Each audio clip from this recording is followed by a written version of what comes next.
Hello दोस्तों, कैसे हैं आप सब। मैं फिर से हाजिर हूँ एक प्रेरणादायक कहानी के साथ। दोस्तों, जैसा कि हम सभी जानते हैं कि परिवर्तन ही संसार का नियम है।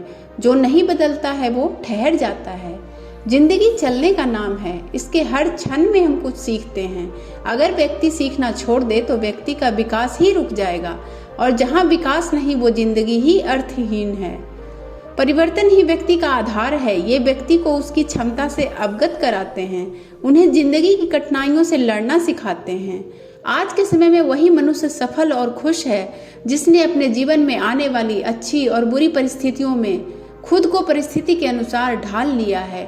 और जो अपने आप को परिस्थिति के अनुसार ढाल नहीं पाए, वे ना तो सुखी रह पाते हैं और ना ही अपने जीवन से संतुष्ट हो पाते हैं। बस इतनी सावधानी रखनी जरूरी होती है कि परिस्थिति के अनुसार बदलाव सकारात्मक हो।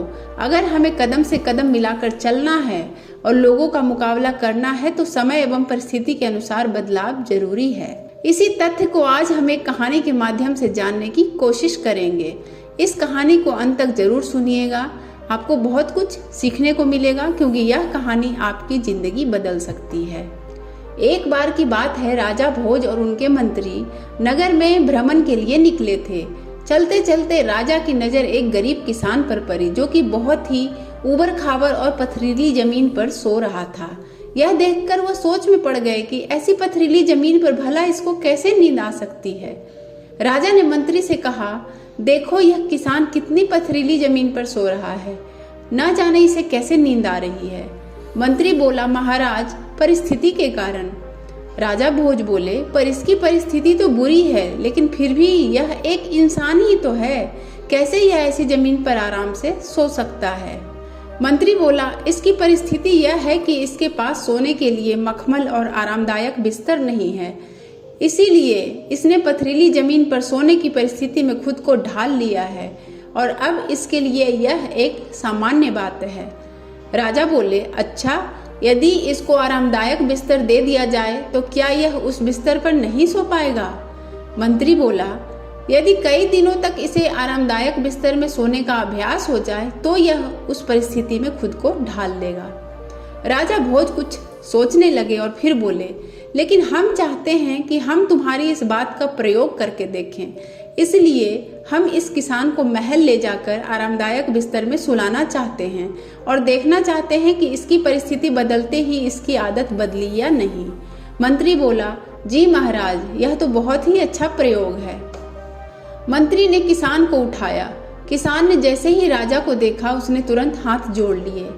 राजा किसान को देखकर बोले, मैं देख पा रहा हूँ तुम्हारी परिस्थिति अच्छी नहीं है, इसीलिए 2 महीने के लिए मैं तुम्हें अपने महल ले जाना चाहता हूँ।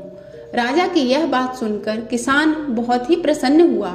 राजा, किसान और मंत्री तीनों महल में पहुंच गए। राजा ने मंत्री से कहा, किसान के लिए एक बहुत अच्छे और बड़े कमरे में ठहरने की व्यवस्था करो, और खासकर उसका बिस्तर मखमली और आरामदायक होना चाहिए।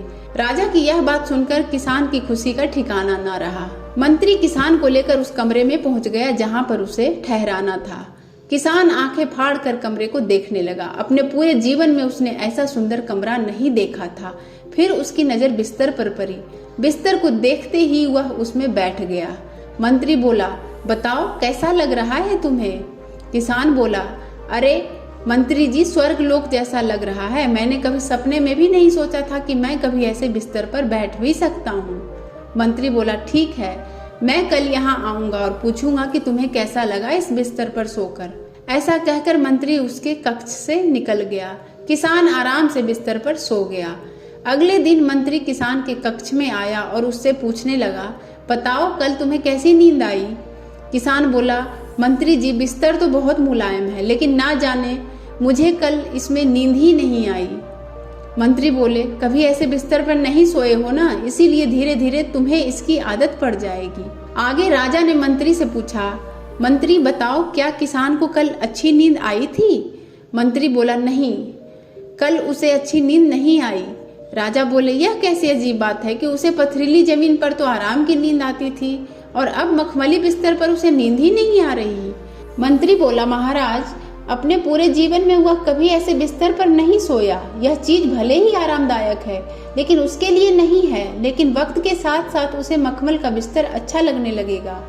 1 महीने के बाद राजा किसान के कक्ष में पहुंचे और बोले, बताओ तुम्हें मखमली बिस्तर में सोते हुए कैसा लग रहा है? किसान बोला, महाराज, ऐसा सुख तो मैंने अपने जीवन में कभी भी नहीं देखा। बिस्तर पर लेटते ही मेरी आंखें ऐसे बंद हो जाती है कि फिर सुबह ही मेरी नींद खुलती है। राजा किसान के कक्ष से बाहर निकल गए और मंत्री के पास पहुंचे। राजा बोले, तुम सत्य ही कहते थे, परिस्थिति बदलने से इंसान उसी स्थिति में ढल जाता है। मंत्री बोला, महाराज, हम इसकी स्थिति फिर से बदल सकते हैं। मैं आज किसान के बिस्तर के नीचे कुछ सूखी पत्तियां और कंकर आदि रख देता हूँ। राजा बोले, हाँ, तुम ऐसा करो और मुझे बताओ कि किसान की नींद में कोई फर्क आता है या नहीं। मंत्री ने ऐसा ही किया। उसने किसान के बिस्तर के नीचे कुछ सूखी पत्तियां और कंकड़ आदि रख दिए। सुबह मंत्री ने जब किसान से पूछा तो उसने बताया कि कल मुझे नींद नहीं आई। 2 महीने बाद मंत्री बोला, महाराज, 2 महीने पूरे हो चुके हैं और हमारा प्रयोग भी पूरा हो चुका है। पहले परिस्थिति के कारण उसे पथरीली जमीन पर सोने की आदत थी और फिर कुछ ही वक्त बाद उसे मखमली बिस्तर पर सोने की आदत हो गई। जो किसान इतनी पथरीली जमीन पर सोया करता था, आज उसे सूखी पत्ती और कंकड़ भी इस तरह प्रतीत हो रहे थे कि वह सो ही नहीं पाया। इससे यह सिद्ध होता है कि उसकी आदत अब मखमली बिस्तर पर सोने की हो चुकी है, जिस प्रकार पहले उसकी आदत पथरीली जमीन पर सोने की थी। राजा बोले, मंत्री, तुमने सत्य ही कहा था। व्यक्ति अपनी परिस्थिति के हिसाब से अपने आप को ढाल लेता है। जैसे शरीर को आदत पड़ जाती है, वह वैसा ही व्यवहार करने लगता है। इस कहानी से हमें यही सीखने को मिलता है कि जैसी परिस्थिति होती है, व्यक्ति वैसे ही खुद को ढाल लेता है। और जो लोग परिस्थिति के अनुसार खुद को ढाल नहीं पाते, वे लोग सोचते हैं कि यह परिस्थिति या मुसीबत सिर्फ उन्हीं के जीवन में है। ऐसे लोग कभी खुश नहीं रह पाते। और हम इंसान तो इंसान, जानवर भी खुद को परिस्थिति के अनुसार ढाल लेते हैं। जैसे कि ठंडे इलाके में रहने वाले पशु पक्षी या फिर जानवर खुद को मौसम के हिसाब से ढाल लेते हैं। हमें भी जीवन में ऐसे लोगों की संगति करनी चाहिए जिनकी संगति से हम बदल सकें, क्योंकि क्षमता तो हर इंसान में होती है, लेकिन बस हमें उस सही परिस्थिति को खोजना होगा जिसमें रहकर हम अपने आप ही बदल जाएं। और सबसे जरूरी बात, परिस्थिति अच्छी हो तो भी यह मत भूलो कि सदा के लिए नहीं है। इससे अहंकार का जन्म नहीं होगा। और अगर परिस्थिति खराब है तो भी याद रखो कि यह हमेशा के लिए नहीं है। जो भी है निकल जाएगा। ऐसा विचार आपको उस समय से लड़ने की शक्ति देगा, आपको आशावादी दृष्टिकोण देगा। दोस्तों, आशा करते हैं यह कहानी आपको अच्छी लगी होगी, तो कृपया इस वीडियो को एक लाइक कर दीजिएगा।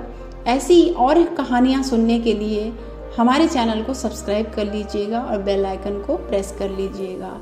अपने दोस्तों रिश्तेदारों के साथ शेयर करना मत भूलिएगा। तो आपसे जल्द मिलते हैं एक और प्रेरणादायक कहानी के साथ। वीडियो देखने के लिए आपका बहुत बहुत धन्यवाद।